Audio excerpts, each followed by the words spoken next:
there are so many things lining up to give us increasing confidence that social media, and it's more the phone-based childhood in general, is a cause, not just a correlate.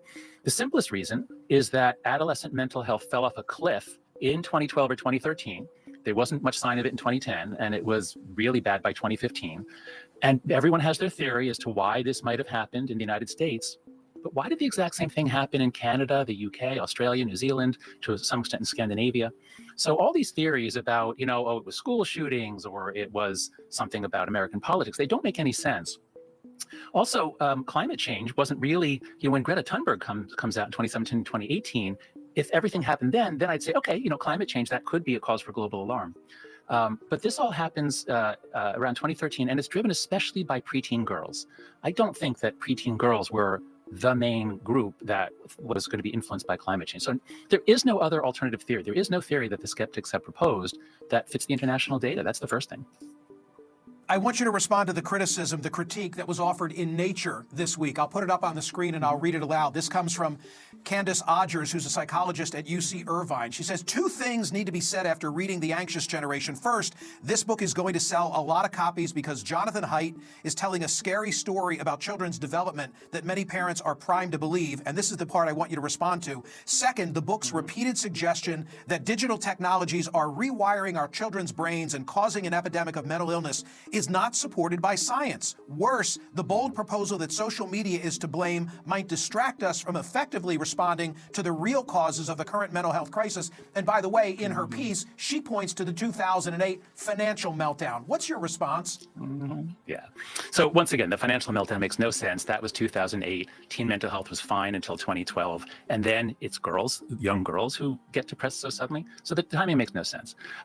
As for her main argument in the essay is that I have mistaken correlation for causation. I'm a social scientist. I know that correlation doesn't imply correlation. Correlation does not imply causation. I've been in this debate since 2019. In 2019, there was a lot of correlational evidence showing that girls who spend a lot of time on social media are more mentally ill. That doesn't prove causation. At the time, there weren't a lot of experiments. Now there are. I've collected 25 experiments, 17 of which show a significant effect. Once we have experimental evidence and longitudinal studies and quasi-experiments where you look at what happens to a whole region when the internet comes in, high-speed internet comes in at different phases, the evidence keeps lining up and piling up. So for Odgers to say that she says there is no evidence, that's just wrong. I hope that listeners will go to my Substack, afterbabble.com. I have post after post where Zach Rausch and we lay out the international mental health data. We lay out the experimental data. It's not just correlational. There's now experimental evidence. There's evidence of many kinds. Oh, and eyewitness testimony. You ask the kids themselves, what do they think it is? They say it's social media. Meta did a study and they found this out, that the kids say Instagram is the worst. So to say that there's no evidence, that I have no evidence, just correlational studies, is just not true.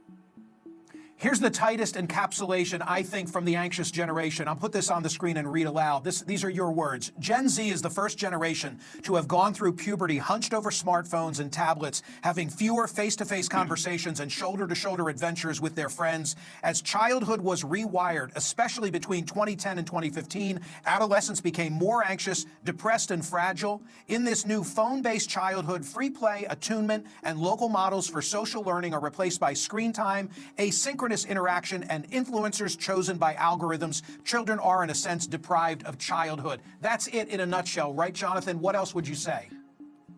No, well, that's basically the story. I mean, basically, human beings had a play-based childhood from time immemorial. That's what all mammals do. We play to wire up our brains. And then between 2010 and 2015, phones and screens come sweeping in. Of course, they had computers and TV before then, but the smartphone allows them to have it with them all the time. The internet is with you all the time, and you can be online every moment or at least every hour. So things really change. I'd like listeners to imagine, I mean, Odgers thinks that I'm making a very, very strong claim that needs very, very strong evidence. But imagine this claim. Suppose we invented a toy, let's call it the Furby or whatever, one of those things in the 80s. Suppose you learn that this Furby is going to take up about 9 hours a day of your child's time. They won't go outside much. They won't get as much sleep. They won't spend much time with friends. They won't play. They won't have hobbies. They won't read books. And then somebody proposes, maybe the Furbies will be bad for kids.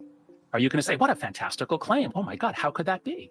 So, when you look at the massive rewiring of childhood into activities that are not particularly healthy, I mean, you, of course it has an effect. And my book shows is that there's all kinds of evidence supporting that claim.